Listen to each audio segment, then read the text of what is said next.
जोगेश्वरी राडा प्रकरणी तक्रार दाखल करणार असं शिवसेनेचे खासदार रवींद्र वायकरांनी म्हटलंय।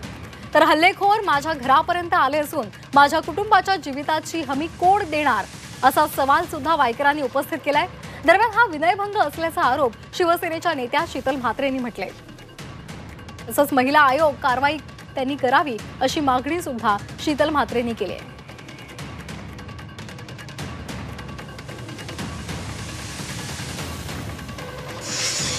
ते लोक आले आणि ते लोक डायरेक्ट आमचे व्हिडिओ काढायला त्यांनी सुरुवात केली। तर आम्ही त्यांना एकदा बोललो की नका काढू, आम्ही लेडीज आहोत, आमचे व्हिडिओ नका काढू, ठेवा। तर त्या लोकांनी माझा सुद्धा कुर्ता खेचला आणि माझा कुर्ता इथून काल फाटला गेला। तर ह्याच्यामध्ये त्याच्यानंतर अजून ते लोक म्हणजे सगळे पुरुष वगैरे आले आणि आम्हाला शिवीगाळ केल्यानंतर साहेबांबद्दल काय काय बोलायला लागले।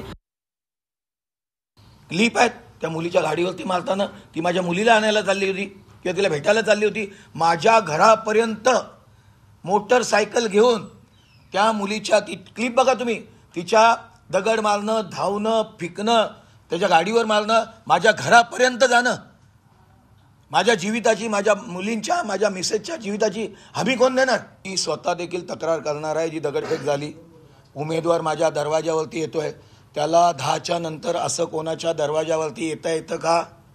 भाषण देता येतं का?